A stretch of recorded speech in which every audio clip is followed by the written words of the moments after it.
So you're moving to Baltimore City and you're thinking about Canton and you're on a $350,000 budget. What can you find in Canton for $350,000? What we're going to talk about today. I'm here with Caitlin and Nick. Hey, guys. Hello. Hello. We're also going to go over market data and all of the different types of real estate you can find in Canton. What makes Canton so great? Well, you're by the water. There are tons of restaurants and shops. There's a lot going on, but it's also very residential. So there's a good community feel to it as well. I love Canton. I mean, it's probably one of the best neighborhoods in the city just because what it encompasses. I mean, I lived in Canton for 6 years, probably going to move back, but you know all your neighbors. Everything is walkable. You have great parks. Shopping is really close. Grocery stores, Target, everything is super close. You really don't have to leave the neighborhood. And I think that's what is such a big draw for Canton. And you know why you live there, why I used to live there. It's a great neighborhood. Mm-hmm. Awesome. We love it. We've been there for a while and we'll stay here for a while. So let's jump right into market data. So, in this post, we're going to have a link to a 3-year running total of dynamic market data for most of the data points that we're going to be talking about in this video. And right now, like a lot of areas in the country, we're running into inventory issues. And what you'll see in the key data points for like new listings, new pendings, closed sales, we're going to see volume down about 50% across.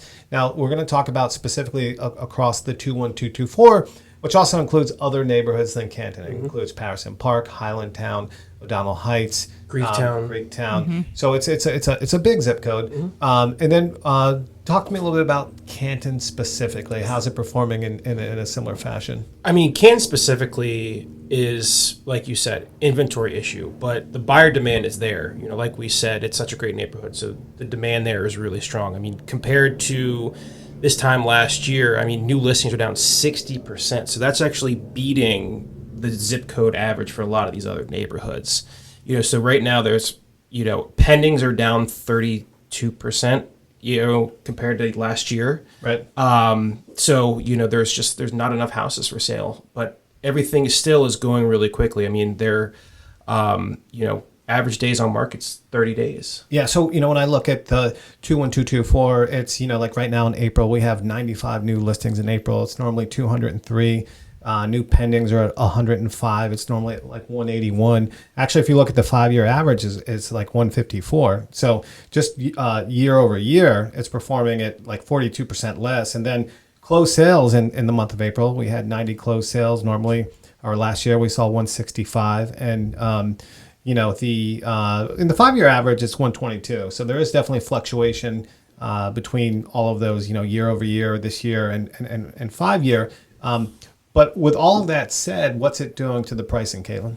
It's holding the pricing up. I mean, the average price of a home in Canton has gone up 4.9% over the last year.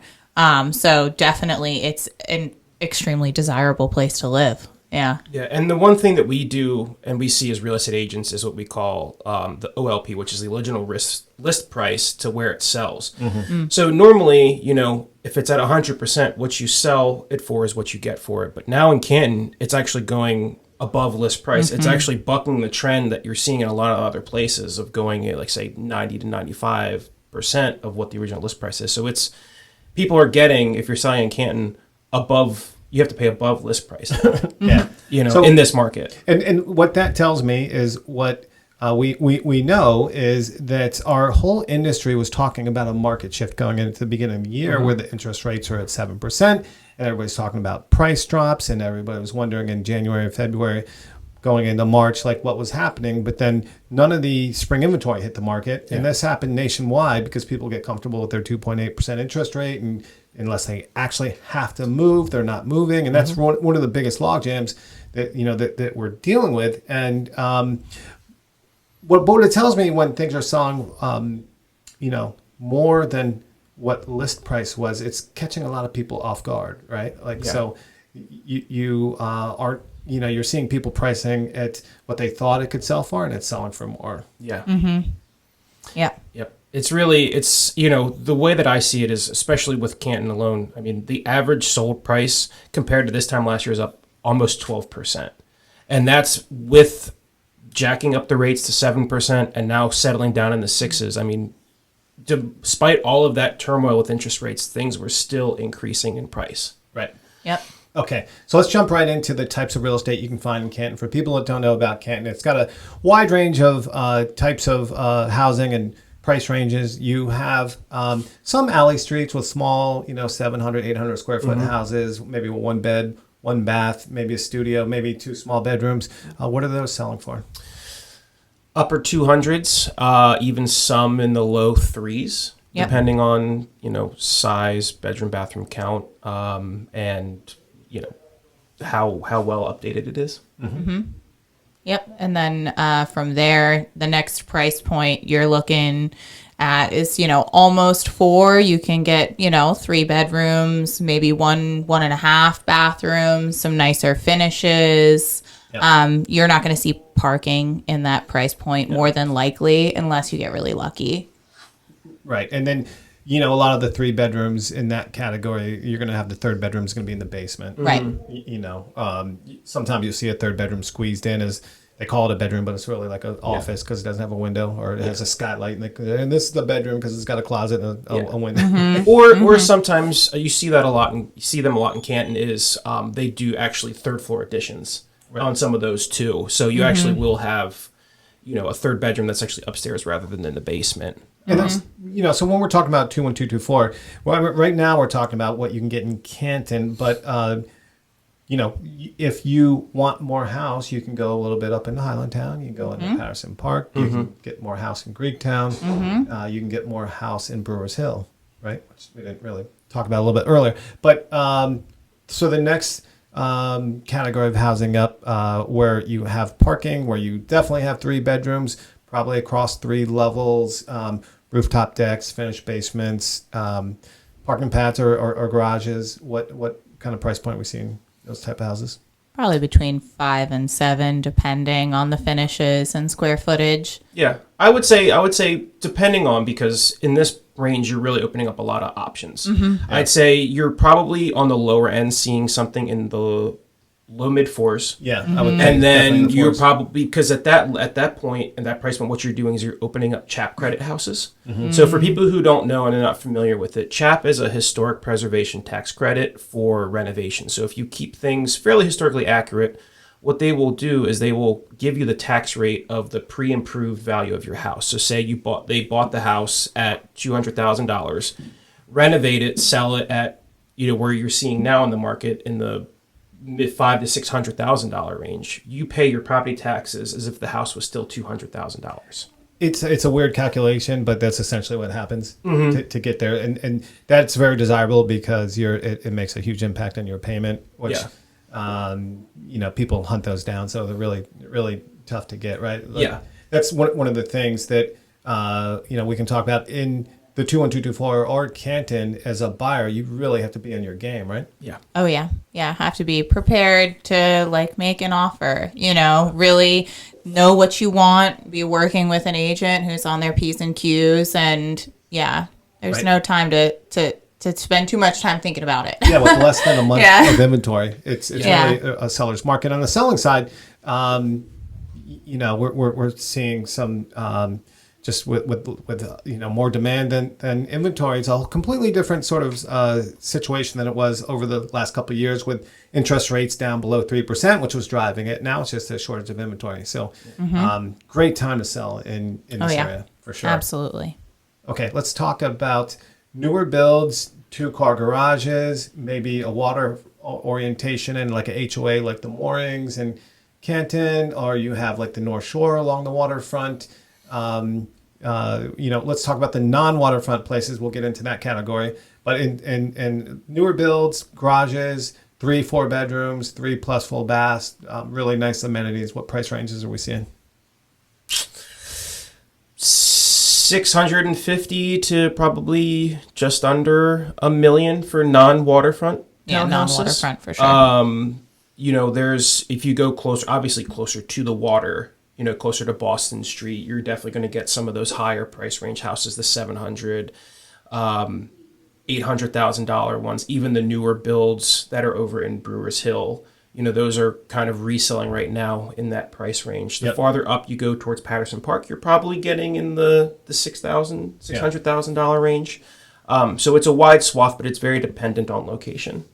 Right. And then you have the one-off renovation, the waterfront 4,000 square foot townhome in the moorings. That luxury type of house, whether it's waterfront or really unique build because it's got like 3,000, 4,000, 5,000 square feet. What are we seeing those selling for? Definitely over $1 million, 1.2, 1.3.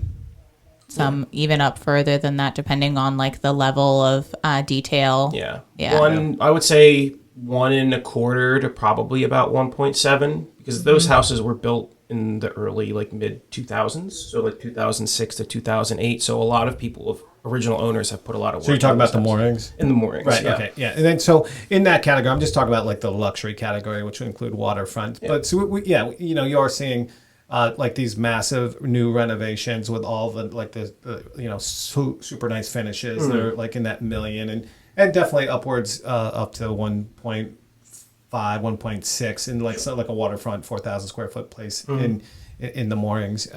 There are those houses are getting old, so you can get better deals in houses that are a bit dated and need refinishing, but not like a screaming deal because of inventory issues. All right, guys, let's talk about condos in Canton. There's kind of a wide range, right? But I will say a lot of the condo buildings are near the water. Yep. And a lot of that condo development is, you've got some older, but a lot of newer ones too.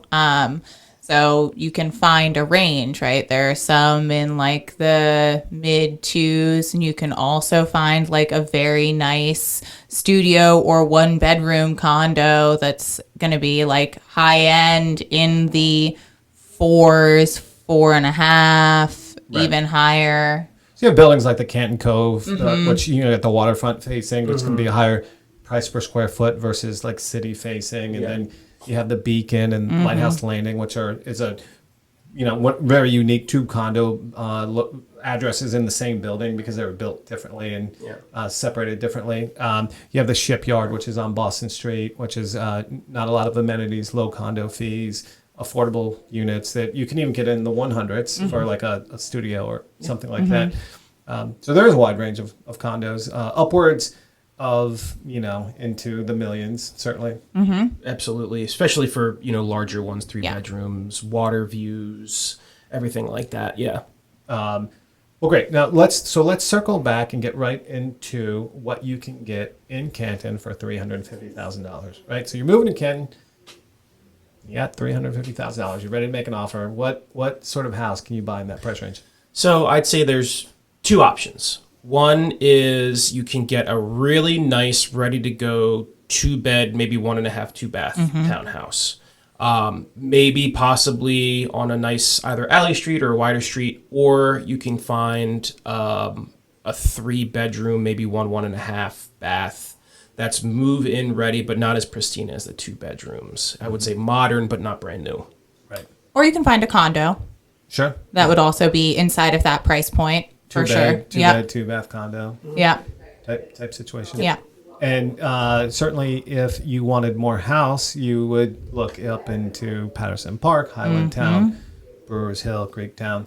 We're going to get into these neighborhoods in some other episodes, but in the 21224, there's a lot of different choices. So if you're feeling kind of priced out of Canton, there's like Brewers Hill is the next step away. That's a nice choice. Highland Town's a great choice. I love Highland Town's Town. awesome. Caitlin, Nick, and I are real estate agents, and we'd love to show you around Canton. If you come to the city, want to check out Canton, reach out to us. Our contact info is in this post. Say bye, guys. See you later. See ya. We'll see you next episode. Contact info is in the post. Take care.